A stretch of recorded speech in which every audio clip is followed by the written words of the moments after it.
Alsácia Fontes Machado escreveu o poema Ressurgiu. De madrugada ergui-me e lá fui eu, com Madalena e Marta à sepultura do Senhor da paz e da ternura, que ao mundo veio buscar o que era seu. Febril, minha mão débil removeu da entrada do sepulcro a pedra dura. Meu olhar na escuridão procura o vulto santo daquele que ali desceu. Mas não estava lá. Fora-se embora.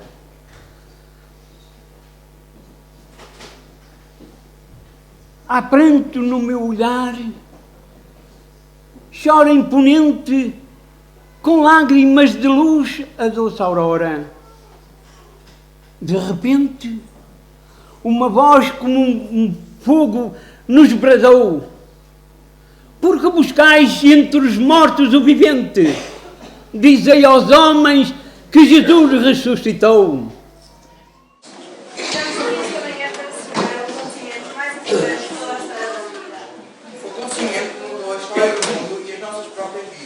Quando o mundo se encontrava envolvido em densas trevas, Deus enviou-nos a luz através do seu Filho, Jesus Cristo.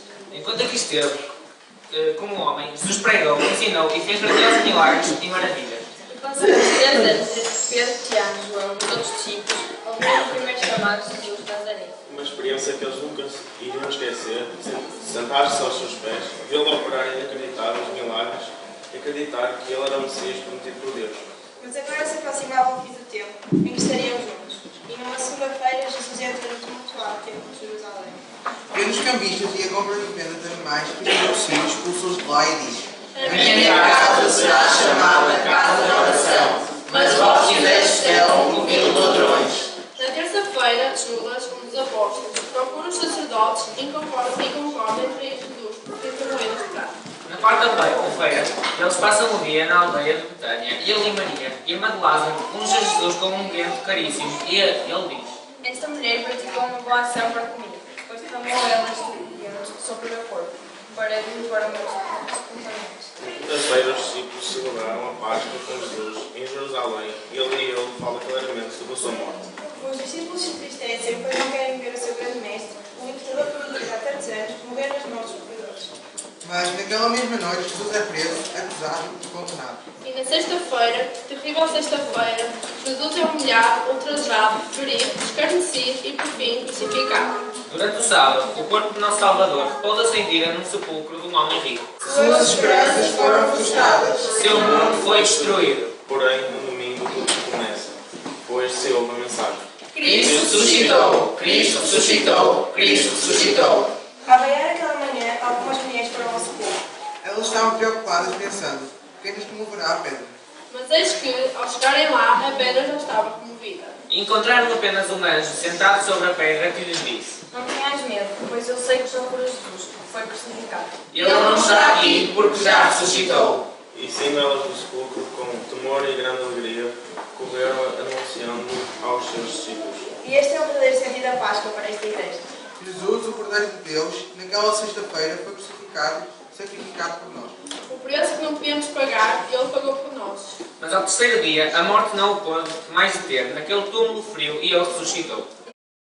Os discípulos disse: é-me dado todo o poder no céu e na terra. Este é o Jesus que adoramos. Não temos medo da morte, pois Ele já venceu por nós. Não ficamos desesperados, pois Ele é a nossa esperança. Não somos mais cativos, pois, através do seu sacrifício, Ele nos libertou. O nosso Jesus não é um coitadinho que não consegue descer na cruz. Não, Ele não está detido numa redoma de vida, para que os outros sintam pena dele. Nosso Jesus não é aquele representado nos quadros ainda com sangue e com o rosto mais infeliz do mundo. O Nosso Jesus é diferente, pois ele está vivo. Queres ser perdoado? Venha Jesus. Queres alegria, paz e liberdade? Venha Jesus. Queres ter a vida eterna com Deus? Venha Jesus. Sim, venha Jesus, pois ele é a esperança. Ele tem todo o poder no céu e na terra. Jesus é o único digno de toda a honra e toda a glória. Pois muitos mestres já morreram, mas só Jesus ressuscitou. Sim, ele ressuscitou.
Olá, Miriam, tudo bem? Olá, Elisa. Sim, tudo bem?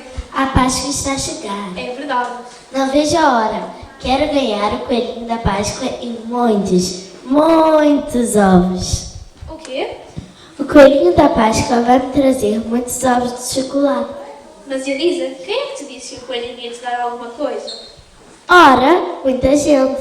Na televisão aparece publicidade de deliciosos ovos de chocolate, coelhinhos lindinhos. E na escola eu fiz uma máscara de coelhinha. Queres ver? Ei, anda cá. Será que ela não sabe o verdadeiro sentido da Páscoa? Olha, esqueci-me. Deixa lá, Elisa. Eu tenho uma música para cantar. Sim, podes cantar. Coelhinho da Páscoa, que trazes para mim? Um ovo, 2 ovos, 3 ovos assim. Um ovo, 2 ovos, 3 ovos assim. Eu e os meus amiguinhos também temos uma música para cantar. Queres ouvir? Claro, por que não? Eu adoro músicas da Páscoa.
Então a Páscoa não são doces, ovos e coelhinhos? Não, Elisa. Muita gente de todo o mundo comemora a Páscoa assim. Há muitos milhares de anos que os povos maias e aztecas na América Central, na América do Sul, encontraram o chocolate. Deram muito valor, tanto valor ao chocolate, que para eles era como se fosse ouro. Então o chocolate passou a circular de lugar para lugar e veio também para a Europa no século XVI, trazido pelos mercadores. E aqui acabou por se espalhar também e teve muita popularidade. Até que um pouco mais tarde acabam por fazer ovos de chocolate. E os ovos de chocolate passou a ser uma coisa muito deliciosa, que muita gente queria, porque era doce naquela altura. A tradição do coelhinho da Páscoa, o coelhinho de chocolate, já vem mais tarde e foi trazida ou foi levada para a Europa, para as Américas, para os imigrantes alemães, que acabaram por difundir e começar a usar como comércio o coelhinho da Páscoa, os ovos da Páscoa, e assim a Páscoa tornou-se uma parte de comércio com os ovos, com o coelhinho. Estás a ver, Elisa? Os ovos e os coelhinhos substituíram Jesus nas comemorações da Páscoa. Mas quais são os verdadeiros símbolos da Páscoa? Olha, os símbolos da Páscoa têm a ver com os judeus e com os cristãos. Os símbolos da Páscoa dos judeus eram três. Tinha o cordeiro, tinha o pão sem fermento e tinha as ervas amargas. Estes eram os símbolos. E porquê isto? De onde é que isto veio? Desde os tempos do Egito, quando o povo estava lá na escravidão, o povo judeu estava na escravidão, e que depois de 9 pragas, Deus determinou que iria trazer a libertação para o povo.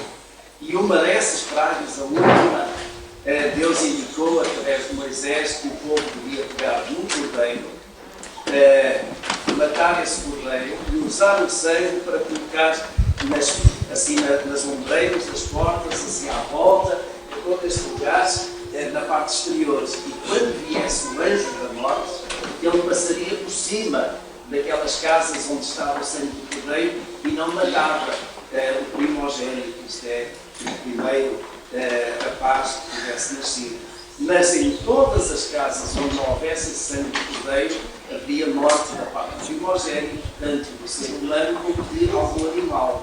E o cordeiro iria ser assado e comido pela família, mas também juntamente com o pão sem fermento. E o pão sem fermento era simplesmente a farinha que era amassada com água, e porque não teve tempo para o usar, porque aquilo iria acontecer de repente, então eles comeram o pão sem fermento, que não era uma coisa tão boa, mas que indicava a rapidez com que as coisas iriam acontecer em termos de passar da escravidão para a libertação. As ervas amargas era para que eles pudessem lembrar daquilo que foi a amargura da escravidão no Egito durante 400 anos. E isso são os 3 símbolos da Páscoa dos judeus. Na Páscoa dos cristãos, Cristo é a nossa Páscoa. Ele é o Cordeiro de Deus.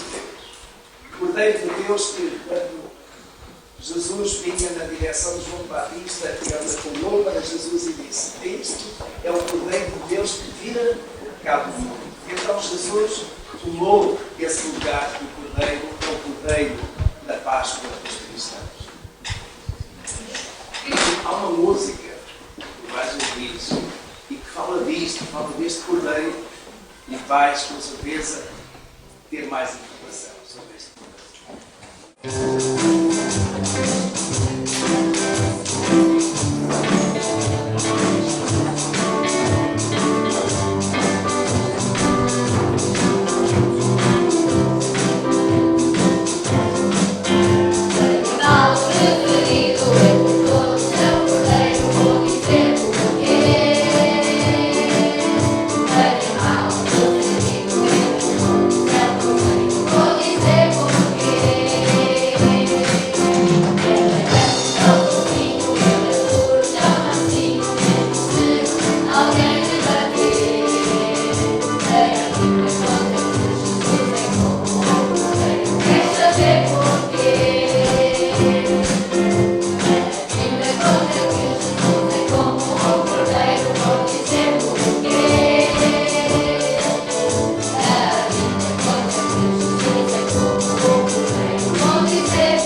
Bem, Jesus é o Filho de Deus. Ele nos ama muito e veio ao mundo para nos salvar da perdição, do pecado e da morte. Como é que ele me salvou? Olha, vais ouvir uma música. Vai explicar.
Morreu? Ah, mas que pena. Um homem que me ama muito morreu e eu nem pude conhecer. Mas Elisa, Jesus não está morto. Se está vivo, onde está?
Jesus habita nos corações daqueles que o amam e que o aceitam. Tu queres que Jesus habite no teu coração? Sim, e quero aprender mais e mais sobre Jesus. Bom, tu já aprendeste que Jesus Cristo é a verdadeira Páscoa. Aprendi, Miriam. Agora vou contar tudo aos meus pais. Quero que eles também conheçam Jesus e que Ele é a verdadeira Páscoa. O jornalista fala-nos de mitos. Será que há factos acerca da ressurreição? Será que a ressurreição é uma história muito bem contada que alguns seguiram, mas que não tem sentido nenhum? Será que tem algum sentido para nós continuarmos a acreditar em alguém que não vemos, mas que alguns dizem que viveu, que morreu e depois ressuscitou e muitos o seguiram? Será que é mito ou é realidade? O jornalista do Jornal da Palestina aponta-nos aqui 4 mitos, 4 ideias loucas acerca da ressurreição. O primeiro mito, e ali apenas na primeira página tem os tópicos principais, o primeiro mito diz que Jesus não morreu. Jesus estava exausto, fatigado, completamente esgotado, e ele desmaiou quando estava na cruz do Calvário.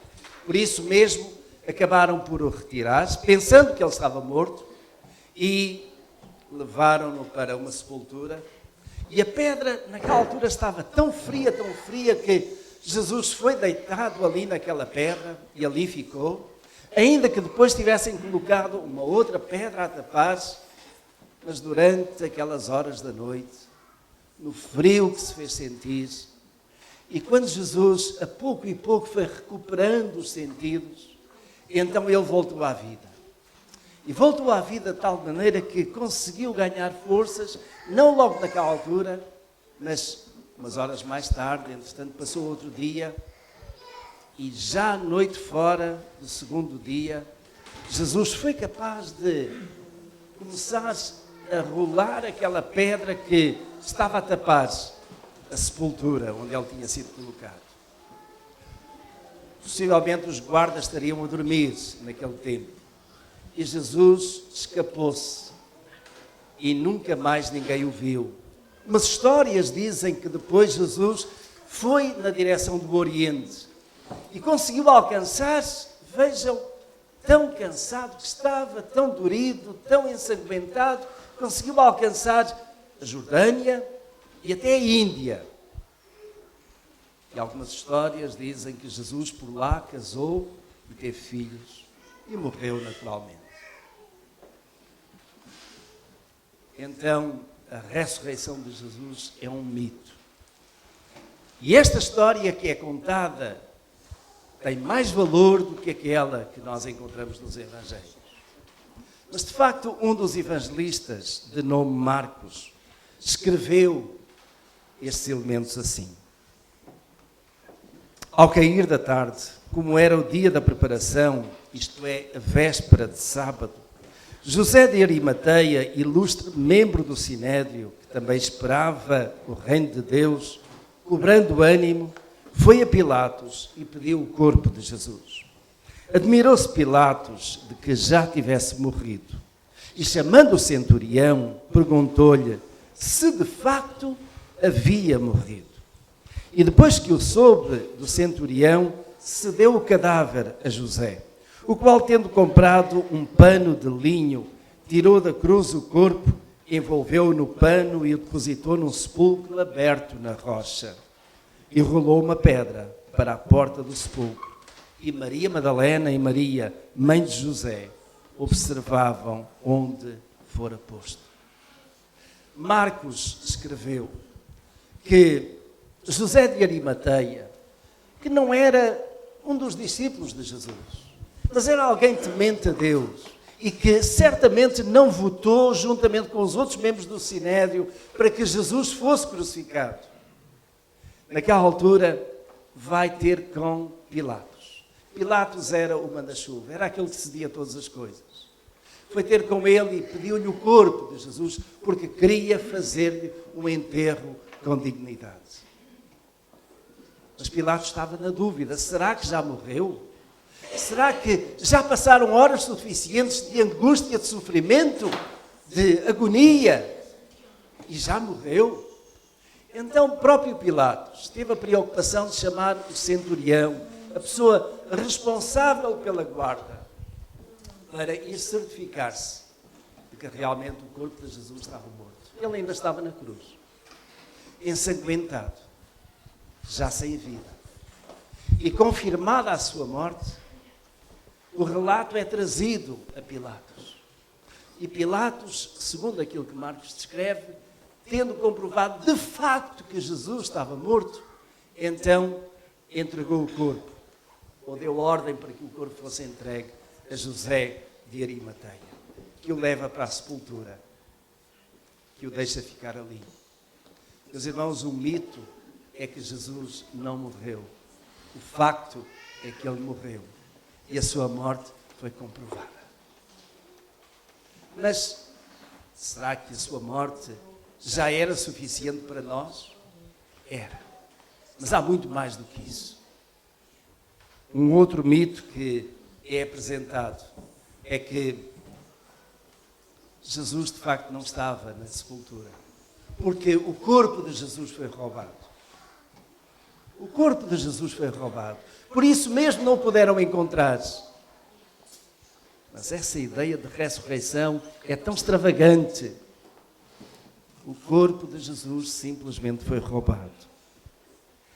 Meus irmãos, o que é interessante é que Mateus também nos descreve aquilo que foi a preocupação das autoridades judaicas naquela altura, tanto de Roma, como até, podemos dizer, de entre os judeus. Em Mateus capítulo 27, nós lemos assim: no dia seguinte, isto é, o dia depois da preparação, reuniram-se os principais sacerdotes e os fariseus perante Pilatos e disseram: Senhores, lembramo-nos de que aquele embusteiro, quando ainda vivo, afirmou: depois de 3 dias ressurgirei. Manda, pois, que o sepulcro seja guardado com segurança até ao 3º dia, para que não aconteça que, vindo os discípulos, o furtem e digam ao povo: ressurgiu de entre os mortos. E assim o último embuste será pior do que o primeiro. Disse-lhes Pilatos: tendes uma guarda? Ide, tornai-o seguro, como entendeis. Foram, pois, e tornaram seguro o sepulcro, selando a pedra e deixando ali a guarda. E a guarda ali ficou horas a fio, sendo rendida, mas dia e noite. O mito é que o corpo de Jesus foi roubado. O facto é que ele foi tão bem guardado que era impossível e nem sequer era do interesse das autoridades romanas que o corpo de Jesus pudesse ser roubado. Por isso mesmo quiseram assegurar com aquela guarda permanente ali. Tampouco os discípulos tinham interesse que o corpo de Jesus fosse roubado, porque certamente que então aí, se o corpo de Jesus fosse roubado e não pudesse ser apresentado, as palavras do Mestre iriam ser postas em causa. Ele havia dito: ao 3º dia ressurgirei. E se o corpo fosse roubado e tivesse sido levado e escondido em algum lugar, então o crédito das palavras de Jesus iriam por água abaixo. O mito de que Jesus foi roubado não se sustém, não se aguenta de pé diante do facto que, efetivamente, Jesus ficou naquela sepultura todo aquele tempo. Um terceiro mito: milagres não acontecem.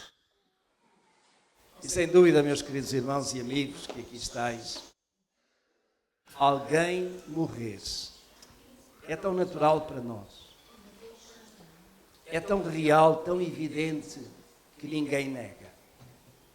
Mas sair da sepultura, tendo sido declarado morto, tendo sido enterrado, sair da sepultura, ressuscitar, é um milagre. Porque é contra a natura, é contra tudo aquilo que nós pensamos, é contra tudo aquilo que é a nossa própria condição de seres humanos mortais. Nós somos mortais. A ressurreição de Jesus foi um milagre. Quer você creia, quer não, mas foi um milagre. E nós podemos não crer em muitas coisas, mas isso não significa que elas não possam existir. Você pode não crer em Jesus. Naquele Jesus histórico, naquele Jesus que viveu, que ensinou, naquele Jesus que morreu e ressuscitou. Você pode não crer, mas isso não significa que ele não tivesse existido. Isso não significa que ele não tivesse andado neste mundo. Isso não significa que ele tivesse ensinado os homens o caminho para Deus. Finalmente, o último mito que nos é apresentado é este. As testemunhas estavam alucinadas. As testemunhas estavam loucas. De facto, tanto elas queriam ver Jesus, que imaginaram que o viram. Até ali uma história a propósito disso, que Jesus teria tido um irmão gêmeo, igualzinho a ele, e que esteve escondido durante todos estes anos. E que naquela altura, então, depois da morte de Jesus, quando os discípulos pegaram no corpo de Jesus e o levaram e esconderam, então apresentaram o irmão gêmeo de Jesus, como se tivesse sido ele.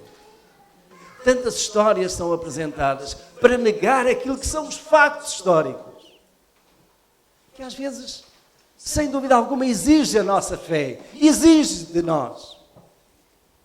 Mas, meus queridos, para mim, é mais seguro, é mais tranquilo, é mais sério crer no milagre de Deus que ressuscitou Jesus dentre os mortos, do que crer que Jesus tinha um irmão gêmeo e que apareceu naquela altura para alucinar, para dar uma visão errada diante de tantas testemunhas. E, meus irmãos, de facto é interessante porque foram diversas ocasiões que Jesus apareceu, diversas situações em que Jesus acabou por se mostrar vivo, diversas situações a diversos apóstolos. E de facto é o evangelista João que acaba por nos deixar relatos extraordinários. Diz assim: no primeiro dia da semana, Maria Madalena foi ao sepulcro de madrugada, sendo ainda escuro, e viu que a pedra fora removida do sepulcro. Correu, pois, e foi ter com Simão Pedro e o outro discípulo a quem Jesus amava e disse-lhes: tiraram do sepulcro o Senhor e não sabemos onde o puseram. Saíram então Pedro e o outro discípulo e foram ao sepulcro. Corriam os dois juntos, mas o outro discípulo correu mais ligeiro do que Pedro e chegou primeiro ao sepulcro. E abaixando-se, viu os panos de linho ali deixados, todavia não entrou. Chegou, pois, Simão Pedro, que o seguia, e entrou no sepulcro e viu os panos de linho ali deixados, e que o lenço que estivera sobre a cabeça de Jesus não estava com os panos, mas enrolado no lugar à parte. Então entrou também o outro discípulo, que chegara primeiro ao sepulcro, e viu e creu, porque ainda não entendiam a Escritura, que era necessário que ele ressurgisse de entre os mortos. Tornaram, pois, os discípulos para casa. Maria, porém, estava em pé diante do sepulcro a chorar. Enquanto chorava, abaixou-se a olhar para dentro do sepulcro e viu dois anjos, vestidos de branco, sentados onde jazera o corpo de Jesus, um à cabeceira e outro aos pés. E perguntaram-lhe eles: mulher, por que choras? Responderam: porque tiraram o meu Senhor e não sei onde o puseram. Ao dizer isso, voltou-se para trás e viu Jesus ali em pé, mas não sabia que era Jesus. Respondeu-lhe Jesus: mulher, por que choras? A quem procuras?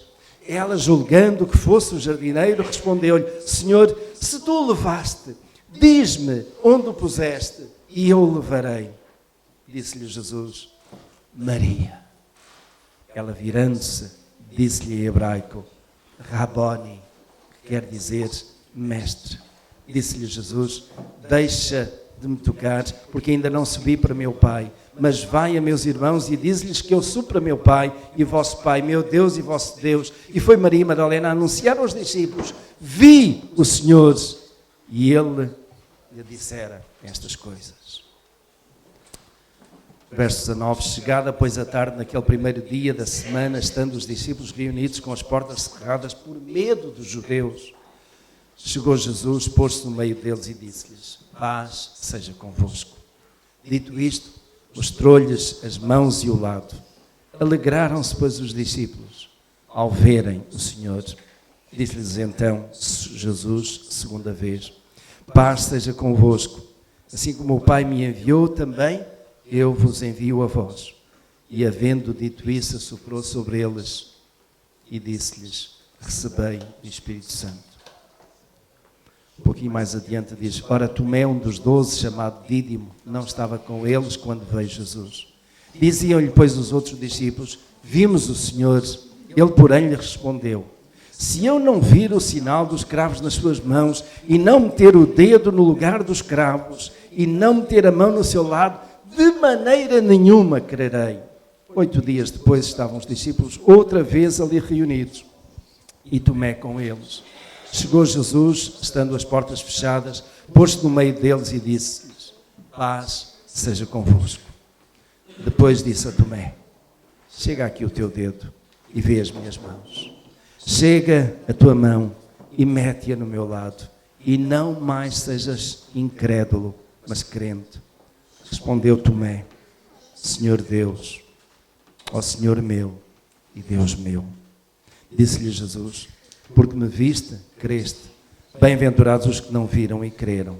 Jesus, na verdade, operou na presença dos seus discípulos ainda muitos outros sinais que não estão escritos neste livro.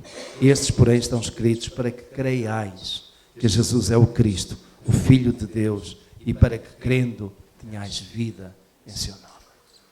Mais tarde, e vou terminar em 1 minuto, mais tarde é o próprio Saulo de Tarso que perseguia a igreja, procurando pegar em todos aqueles que eram discípulos de Jesus e metê-los na cadeia, que acaba por, na estrada para Damasco, ter uma visão, e é a visão do Cristo ressuscitado. E ele ouve a voz de Jesus dizendo: Saulo, Saulo, porque me persegues? A visão que ele teve foi de um Cristo ressuscitado. Por isso mesmo Paulo mais tarde escreve na sua primeira carta aos Coríntios, o capítulo 15, que eu recomendo a leitura em casa. Leiam várias vezes durante a semana, é tremendo. Mas ele diz: aquilo que eu recebi também entreguei, que o Senhor Jesus morreu pelos pecados e ao terceiro dia ressuscitou. E depois ele diz no versículo 6 do capítulo 15 de 1 Coríntios: e apareceu a mais de 500 discípulos. E, meus irmãos, a história continua. É mito ou é facto? Deixa dúvidas em vós ou certezas? Não queremos que ninguém saia daqui com dúvidas. Porque eu posso dizer, e não sei quantos me irão secundar, mas eu posso dizer: Ele ressuscitou, aleluia. Ele ressuscitou, aleluia. Quem pode dizer: Ele ressuscitou, aleluia? Eu creio nisso. E creio também que um dia, ainda que eu morra, e certamente irá acontecer, o meu corpo não ficará na sepultura, irá ressuscitar, está junto dele. Crês tu nisso? Eu creio. Que o Senhor te abençoe. Vamos terminar ficando de pé, cantando um cântico.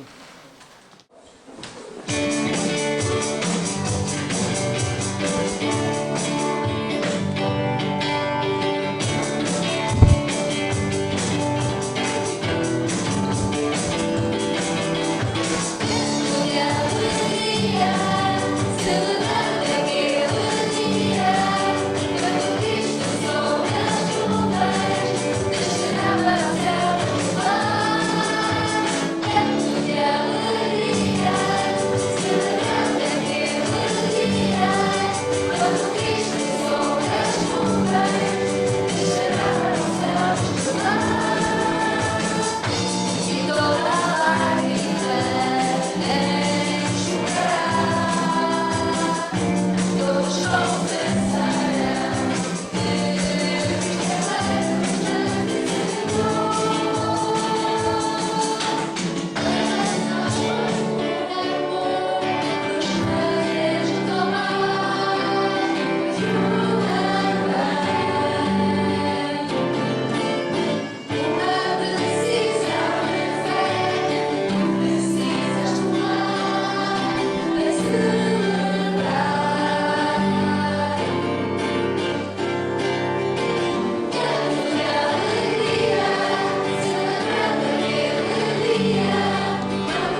alguém que está aqui no nosso meio que ainda não tinha aceito o Senhor Jesus ou que está a aceitar o Senhor Jesus como seu Senhor e Salvador. Realmente reconhece que não há outro superior a Ele. Somente Ele é verdadeiramente o Filho de Deus que veio a este mundo para, naquela cruz, tomar o nosso lugar e nos dar a reconciliação através do perdão com o Pai. Alguém que esteja no nosso meio que aceita o Senhor Jesus como seu Salvador, como seu Senhor. Eu vou convidar agora a vir à frente ou levantar o seu braço no lugar onde está. Quero orar a seu favor. Alguém aceitando o Senhor Jesus como seu Salvador. Alguém que ainda não foi batizado e que reconhece que o batismo é um ato de obediência a Cristo. E desejaria também ser preparado para o batismo. Alguém neste momento.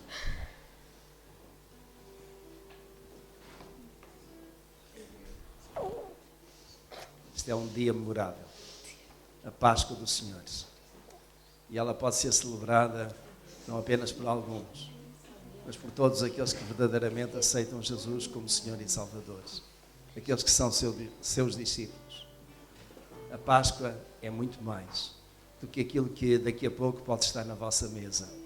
As iguarias, os doces, a Páscoa é muito mais do que isso. Porque Páscoa sem Jesus, Páscoa sem ressurreição, não é Páscoa. É apenas uma festa.